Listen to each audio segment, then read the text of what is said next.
Let's carry on our conversation about leaseholding.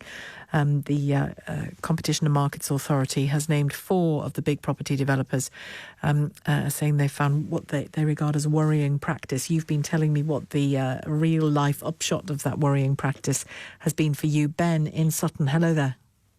Hello, good afternoon, Shelagh. This is my first time in the radio, so it's slightly nervous. You're very welcome on the radio. Don't worry. I do it every day. It's easy. Go on. You'll be fine.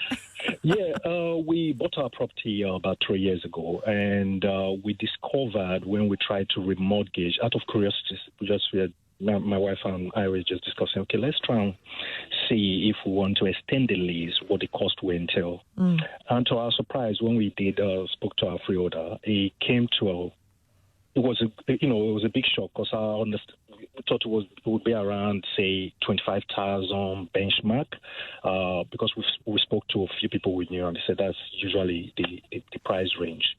But then they informed us that that's not the case with our lease, the type of lease we had, because what happens is it doubles every decade. So every 10 years our ground rate doubles.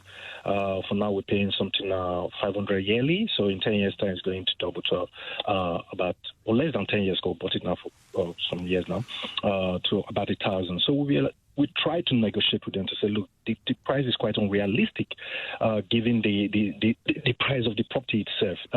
When we put the price they are telling us to pay in percentage to what we bought the property, it's about 25%. We've gone back and forth with these. And because we've gone through these and we've asked them, we've tried to even involve some solicitors, but they've been quite adamant that there's a price. There's nothing is going to change. Can I ask you, when you bought the property, did you use a conveyancing solicitor linked to the property developer? No, but we used the one from the agency that was selling the property. And to be frank with you, we did try to sue them. Because we felt, although we are new, we are new to this. This is not our field. We don't know the technical jargons and whatever that is associated with these things. We would expect a solicitor to be someone that would advocate for you to understand these things, for you to make an informed decision. But are you afraid now that because you chose somebody so close to the actual sale of the property that you didn't actually get independent advice? No. Yes, we do. And we've been stuck with the property, although we are trying to sell. But I'm just thinking, I know this law came out today that has hopefully brought some sort of hope to this sort of scheme. But it seems to name just the 4 big household providers. So I'm thinking, what about the ones that are not known, the ones that don't have big market stake as these bigger ones? Is this law going to apply to them?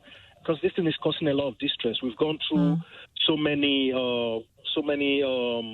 bodies that are assigned to regulate this whole thing, and we've nothing came out of it. And it's just, and because of this whole process, we went through this whole process with the freeholder. We were now asked to pay a charge for one charge. I don't know what the name is. So we had to pay that charges. And it increased some charges that we have been told to pay every year again because of as a result of these consultations. So you just feel as though you're trapped in the system. You've worked very hard. You think, okay, this is a property we're buying. You're happy. And boom, this comes out of the closet and hits you in the face, and you're left alone to pick up the pieces. And a lot of people are in distress. This is quite distressing for us when we got this realization. So it's so sad. And you're encouraged, are you, by the news today? I am, but my question is would this new, because it's, correct me if I'm wrong, I was driving, I had to park. Is it applicable to the major household providers, or will it be applicable to everybody that is, into, these freeholders that are, dealing, selling the leasehold and charging all what? It applies to companies, property developers who built the properties and then sold the properties to people like you. It applies to them. The Competition and Markets Authority is asking questions of them. And to kind of really tell you how severe our situation is, yes. Our neighbor who, lives just next to us, he was also trapped in similar situation. His when he realized the whole situation, he couldn't afford it. And he's been in the property. His leasehold has run to almost, it's now 40-something years, and he can't afford to extend it. He can't afford to sell the property. So he's just living in there.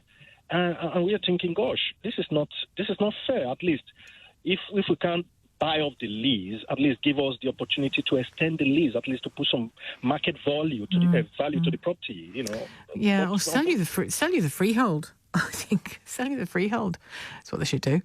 Ben in Sutton, thank you.